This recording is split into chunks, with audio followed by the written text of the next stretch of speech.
welcome back to Art in Your Everyday. Today we are going to be making buttons out of avocado pits. These look a little crazy because I wrapped them in paper towels to take home from work and the paper towel stuck.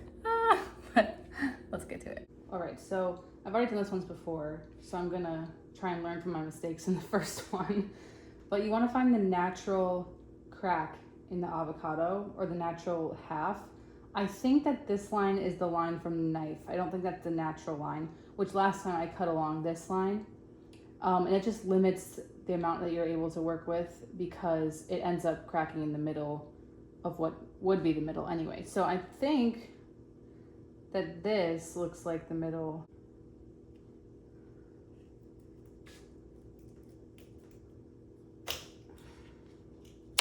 There we go.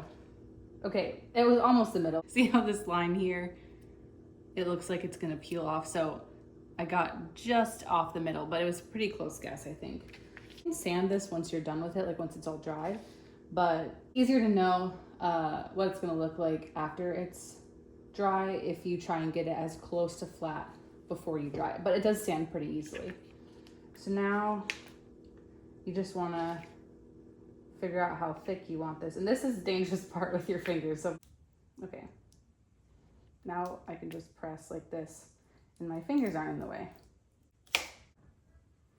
So now you kind of have this thick, flat shape. Ideally, it would be the same thickness all the way through, but the knife kind of slipped, but that's okay. It will work with it. I'm just gonna peel this brown skin off of the pit because you don't really want that on there once it's all dry. You can kind of just use the knife edge to get the skin off, and it mostly works. Now that the skin's all off, I'm gonna cut this into a shape that I like more. All right, so that's the shape that I wanna make for this piece. And it's pretty easy to cut into if you do it pretty soon after you get it out of the avocado. I took these out of an avocado yesterday, so they're still pretty soft. So as you can see, when you're cutting into it, it's gonna turn this like orangey color. But it's not gonna dry that color. It's gonna dry a more brownish color. All right, so now I have the shapes that I want. This little dagger, a moon, and then two little circles. I'm gonna make the holes. And I found a knife that has a bit of a thinner tip than this knife. And last time I just kind of drilled the hole in with this knife. Make sure you get in the right spot. And just go in from both ends because the taper of the knife, if you go all the way through, the hole will end up being too wide. But then also remember that when this dries, it's gonna shrink, of course. So just make sure that the hole is a little bigger than you think you want. I, of course, forgot this last time I did it.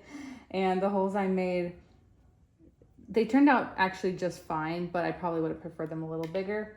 Because I did forget that when things dry, they shrink. So this is the size of the hole that I'd want when it's dry, which means I need to make it bigger now. So done with that hole, I'm gonna do this to the rest of them. And just remember that when it's in this state, it's super fragile, but when it's dry, it's gonna be super strong. Now they're all done and I'm putting them by the window. Also, as much as you wanna be precise, there are some edges on here that aren't the smoothest, but they're super easy to sand out once it's dry, so I'm gonna worry about that later.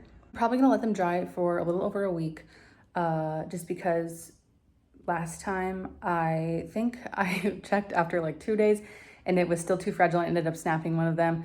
So I wanna just be extra careful that none of them snap. Now I'll show you the rest of the process with the ones I already made before.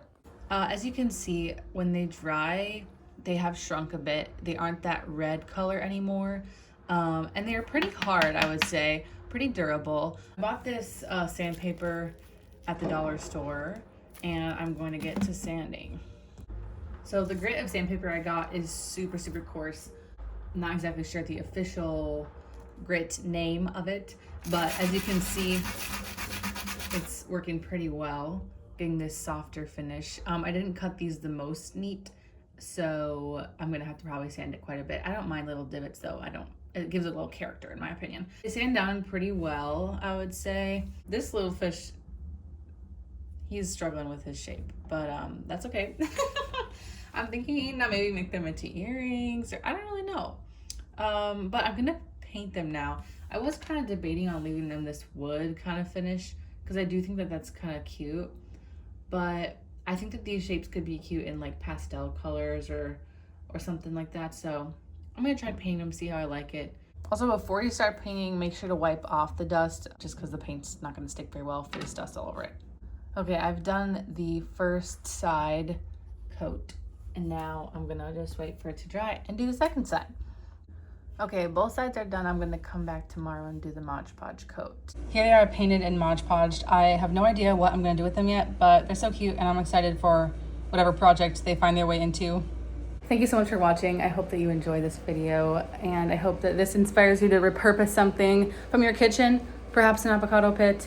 If you haven't done something creative yet today, go and do something creative. Bye.